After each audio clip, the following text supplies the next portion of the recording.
Hey, what's up everyone? I hope you're doing well. In today's video, I'm really excited to talk about a new gimbal that I'm using, and that's the ZHIYUN Weebill 3E.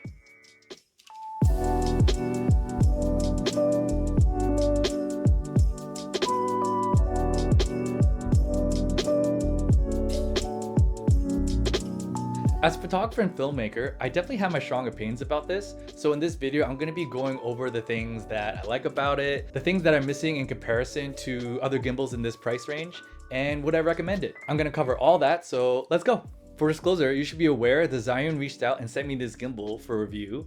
No money exchanged hands, and they have no input on my video's production. So here we go. All right, check this out. This gimbal is part of their new CINEPEER line, which focuses on specific needs for creators, embodying the idea of cinema and companion. So things like enthusiasts, lifestyle, film, innovation. I really feel like this gimbal fits that mold, especially in today's climate of creators. You're really getting a lot of high-end features in a compact body with an affordable price range. All right, so let's go over the meat and potatoes of this gimbal. Here's some of the key features that I love about using this. Number one, the compact size. So in terms of size, this is about the height of like a A4 size paper. It's a little bit bigger than the RS3 Mini and smaller than the RS4, which just came out.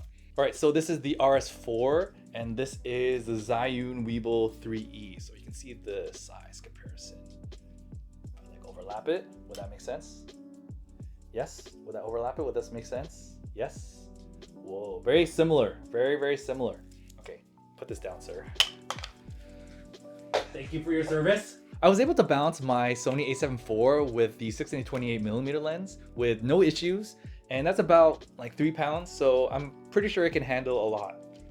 A lot! If you have a camera that's maybe smaller than the a7 IV, so maybe like the a6700 or the a7C Mark II, you'll have no issues balancing on this gimbal. It has this gray and black aesthetic with, they have like yellow coatings with the USB and everything like that. And something that I really like, and it's like a minor thing, it's not a big deal, but the locking mechanisms for the gimbal is in gray.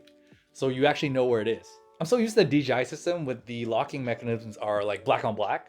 So they're kind of like camouflaged or hidden, but you know, I ain't mad at it. So, you know, lovely. Lovely. All right, number two, customizable buttons. You can customize the wheel and the trigger. I have the wheel to be for my tilt. So when I'm filming, I like to tilt the camera a little bit up when I'm low. So when I'm in underslug, it kind of gives that like that hero look, you know, just a little bit, so angling it up. And that kind of gives it that precise movement. Whereas if you use the joystick, maybe by accident hit it on an angle instead of going, you know, completely straight. So that's how I do it, but you can customize it to what you feel is needed. And for the trigger, I just put it switching to L, which is the lock mode. This also has the Bluetooth shutter, pretty standard for all the newer gimbals coming out. Records when you press the button, so that's a really nice addition, but you know, no fuss, no muss. Really good, very nice. I mean, I was coming from the Ronin S, so anything with Bluetooth is like amazing. You know, it's like godlike. Number three, it has a 0.9 dot OLED screen. Pretty standard, it's really nice. Number four, the battery runtime. ZHIYUN's claiming that the runtime is 16 hours. I was filming this for a couple hours with Dance, but I was kind of like going in and out. It was turning it off. I was using it for 15 minutes, turn it off, 15 minutes again. After that, it was like an hour. So I never really got to really push it to that moment. But if I ever felt that I needed more battery, I would just, on breaks, I would just plug it in, charge it up a bit. So 16 hours is really nice for this size, so I can't complain on that. Number five, the native portrait switch. Guys, gone are the days when you have to buy extra accessories or extra mounts to put this into portrait mode. This has it built in just like the new RS4 line, and it's definitely a welcome addition. Similar to my cameras, I'm the type of person that just wants everything built in, like the 10-bit color, Super 35 mode. If I need it, I can use it. I may not use it all the time, but knowing that it's there is like perfecto. Number six, and finally, the price. This comes at $250 American, so that's around like $340 Canadian. Really great value for all the technologies and features in this compact body, so great job, ZHIYUN. There's also an accessory attachment that you can get at the bottom. I don't have it right now, but it's called the sling grip.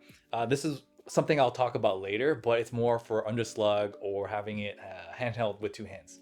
So as I was testing this gimbal, I was testing it against the RS3 Mini and the RS4. Okay, so here are some of the things that didn't really work for me, but they may be okay with you. These are just minor things that just didn't work with my workflow and just the way that I film. So, all right, so when I'm filming in pan follow mode, I like to usually put the trigger as a lock or like a lock hold. So as I'm filming, I'll do, I'll pan, I'll follow the movements, especially with dancing or if I'm trying to follow someone on the streets. I kind of like to have it ready to go. So when I want it to be like a straight dolly zoom or maybe like a straight horizontal axis left to right, you know what I mean? I like to hold the trigger and then immediately switch back and to have no issues, right? With this gimbal, I wasn't able to do that. With the trigger, you can set it to lock, you can set it to pan follow, you can set it to FPV, you can set it to whatever. But it doesn't have it when you hold the lock. It switches to that mode and then unswitches when you unclick it. So I was a little disappointed in that, but it's not a huge deal. You can probably just set the deadband to like really low, so your movement really take a change when you're rotating the gimbal. So that's not a huge deal, but it's just something to consider. But I wasn't able to find it to like a temporarily hold and then released it to go back to the previous mode. So unless there was a way and I wasn't able to find it, you can let me know in the comments if you found that. But yeah, just something to consider. All right, so the second thing is the menu. The menu system is a little deep. You kind of have to like go deep into the settings to find what you want, and it kind of just like go after one and the other. Obviously, for what you get with the size of the screen, and they're trying to be really minimal, you kind of just go with the what it text says, and you kind of just go from there. Whereas if the DJI systems, you kind of have like a picture and it kind of gets you into the modes.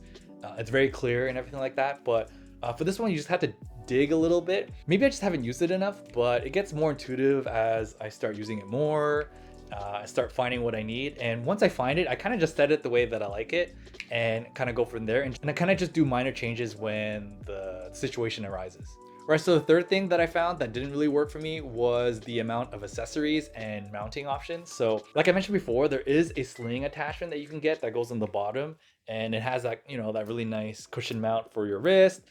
And it has the telescopic mount that you can kind of go underslung mode, or you can swing it to the side so you can like kind of hold it two-handed. But I didn't really get it for this one, but that's not really the issue. The issue for me is the options to put stuff on the side or even to sling it out a little bit more for balance. So maybe if I wanted to go like dual for both ways, or even just one to bring out for like a monitor, you can probably get it like an attachment for the bottom and then put the sling or whatever. But that's probably one of the reasons why I like the RS3 Mini and the RS4. I'm so used to having options of having different accessories, like maybe a dual handle grip or having a side arm for like a monitor, putting an LED light, or even like mounting a microphone.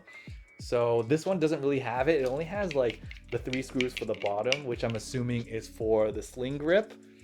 But that's not a big deal. Like I was pretty much using this as almost like a B-roll, kind of just capturing and following stuff. So I didn't really need the monitor that much. I think the only issue would be if like your camera doesn't have a swivel screen or it doesn't come out. That might be an issue, especially if you're trying to get low, you want to get the angles right. So that might be an issue, but these are just like minor things. The last thing was the balancing. Not that I wasn't able to balance this or calibrate or whatever, but it was just when I was trying to attach my camera, and as I was trying to put it in the horizontal mode or switching it to the vertical mode, I felt like this metal or the sliding part was just like too rough.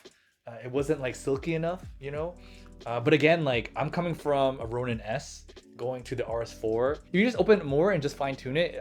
It's not really a big issue. So that's probably just a me thing. So it's not really like a huge deal, but I just never found it to be like as silky smooth.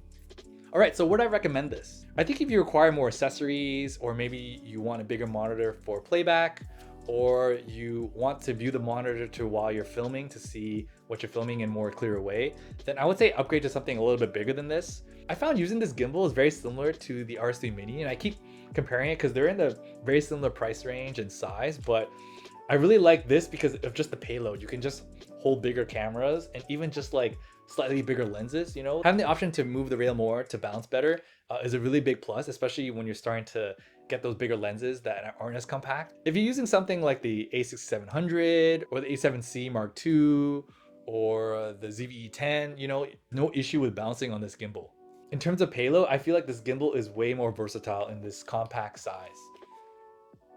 I know this review is a very mixed bag. Hopefully you get what I mean. Especially for me, I'm coming from the Ronin S, and I've been using the Mini and the RS4 for a period of time. So the technology and features you get from gimbals is just so good that you can never go wrong with just buying any gimbal right now. We're getting to a point that's similar to cameras and smartphones, that they're coming out with minor tweaks in a shortest time span. Overall, I loved using this. It's a great bang for buck with lots of features, upgrade technology, so you can't really go wrong with that. ZHIYUN has been killing it in the market lately, so you can't go wrong with picking this up. If you're looking for a gimbal setup that is just the camera, maybe it has the swivel screen, maybe you're shooting B-roll, and maybe you're shooting like, tracking shots, maybe you're filming some travel content, then I think you're good to go with this gimbal. Again, I just want to say ZHIYUN lent me this gimbal and were very open and adamant for me to give my honest review and opinions on this gimbal. I thoroughly enjoyed it and loved using this. If you have any questions, opinions, or comments, please leave them in the comment sections below. Yo, shout outs to all the people that helped me with this project. If you're interested in this item, you can find a referral link in the description below. Hopefully you get something out of this video.